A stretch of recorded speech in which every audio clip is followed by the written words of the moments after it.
هیئت مدیره مهندس به همگی خوش آمد میگم. از اینکه استقبال کردین از این برنامه واقعا ممنون. میخواستم برنامه شروع بکنیم. از فرهد خواهش میکنم که بیاد اینجا. یه فرهد یا آقای خیام اول یه سری سخن دارم، یه سری حرف دارم با شما ادامه.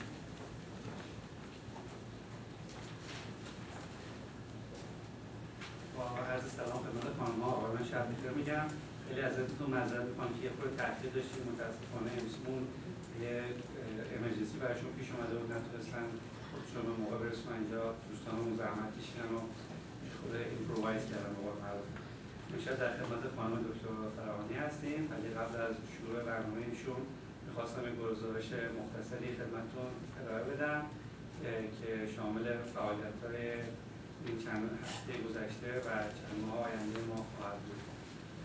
اول از اینکه خدمتتون خیلی خوشحالم عرض کنم که ما برای شب یلدا در روز 19 دسامبر روز شنبه از سالن لاپارک یه برنامه رو در نظر گرفتیم. از دوستان دعوت میکنیم که تشریف بیارن و در خدمتشون باشیم.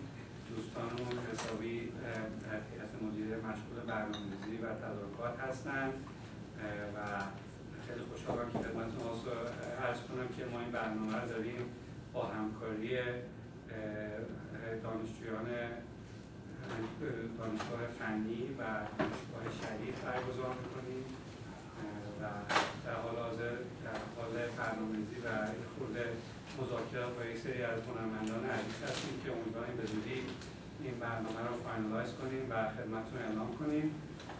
بلیط هم در حال تهیه هستش و به زودی پخش میکنیم و خدمتتون خواهش میکنم با ما همکاری کنیم برای فروش بلیط و این خریداری بیشتر در درجه اول. و اگر هم لطف کنید دوست دارید با ما کمک مالی بدید، خواهش میکنم با هر کدوم از اعضای هیئت مدیره تماس بگیرید و ما این برنامه رو هماهنگ با هم بکنیم. برنامه بعدی که میخواستم خدمتتون اعلام کنم این هستش که ما با دانشجویان دانشگاه تورنتو، انجمن ایرانی دانشگاه تورنتو در تماس بودیم و از ما تقاضای همکاری کردن که ما یه برنامه رو براشون تدارک ببینیم با همکاری اعضا و هموطنان موفق ایرانی که در جامعه الان مشغول فعالیت هستند تا بتونیم یک سرمشق و الگویی باشیم برای این دانشجویان عزیز تا بتونیم یک راهنمایی‌هایی رو براشون ارائه بدیم. این برنامه به طور خیلی موقتی و همینطوری که صحبت کردیم در چهارشنبه اول ماه نوامبر قرارش گذاشتیم که برگزار بکنیم که 4 نوامبر خواهد بود، ولی ممکنه که یه خورده عوض بشه که تا بتونیم با برنامه دوستانمون وفق بدیم و خیلی این برنامه در دانشگاه تورنتو انجام خواهد شد که خیلی مورد استقبال این دانشجویان قرار گرفته و اگر هم اون تاریخ انجام نشه به هر حال ما در ماه آینده در شرایطون نمیتونیم برنامه بگذاریم چون شرایطون از 6 ماه قبل برای کنفرانسی رزرو شده بوده و ما اگر با دانشجویانمون نتونیم برنامه رو هماهنگ کنیم یه برنامه‌ای در محل دیگه براتون تدارک خواهیم دید که به زودی خدمتتون اطلاع میدیم. مطلب آخری که خدمتتون می‌خواستم ارائه کنم اینه که آقای تمیز یک نظرخواهی رو در حال جمع‌آوریش هستن. خوشبختانه بیش از 40 نفر از دوستان عزیزمون به این پاسخ دادن و ما این اطلاعات رو جمع می‌کنیم و بررسی می‌کنیم تا بتونیم که خدمات و امکاناتی که براتون وارد شدیم و داریم روش کار می‌کنیم و در وفق اون انتظارات شما عرضه کنیم. خواهش می‌کنم که باز هم اگه شرکت نکردیم در این نظرخواهی روی وبسایت اینو کانتکت کنید و به ما کمک کنید که ما بتونیم راه خودمون بهتر پیدا کنیم و ادامه بدیم. و اگه هم به طور حضوری بخواید با ما تماس بگیرید و صحبت کنیم، یک سری از دوستان با ما تلفن و ایمیلشون رو دادن که ما باشون در سر وقت تماس خواهیم گرفت. از دیگه خدمتتون ندارم، ببخشید که باز دوباره ما با تأخیر برنامه شروع کردیم و در اینجا خواهش میکنم از آقای دهخدا تشریف بیارن یک مقدمه کوچیکی راجع به خانم دکتر فرهانی خدمتتون عرض کنم.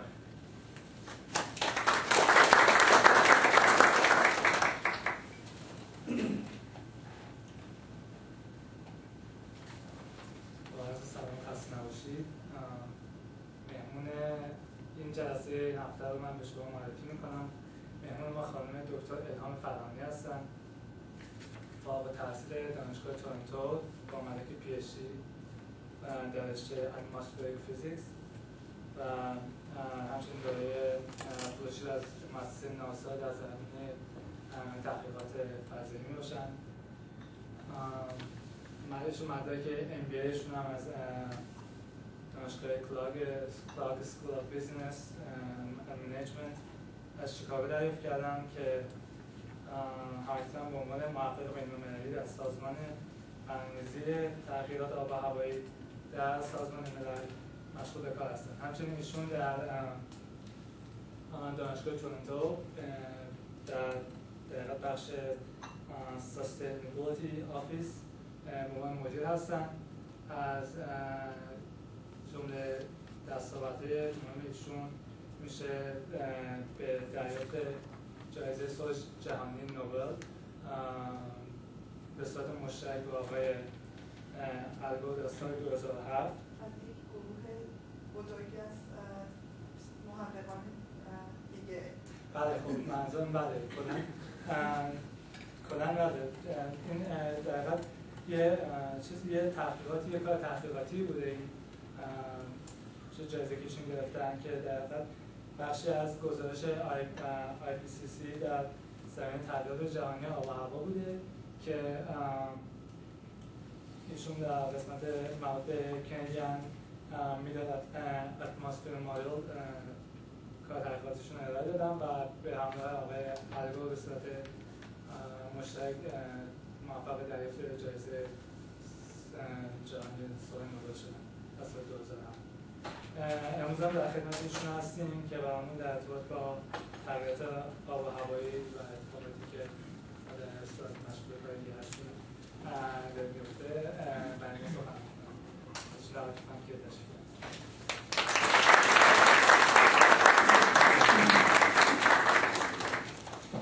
سلام، شبتون بخیر. ببخشید من چون سخنرانی به زبان انگلیسی هست ولی اگه هر نوع کامنت یا نظری باشه امیدوارم که به فارسی بتونم ادامه بدم. My favorite songwriter John Lennon once said life is what happens while we are busy making other plans. Actually in this date and time that's climate change.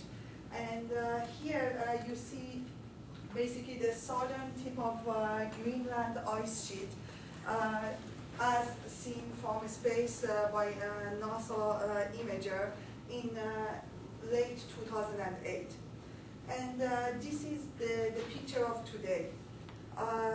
If we are looking at the average of ice sheet from 1979 to 2002, basically we always had ice in this area, and now you see that part of it is gone, and it's gone for good. Basically it doesn't come back.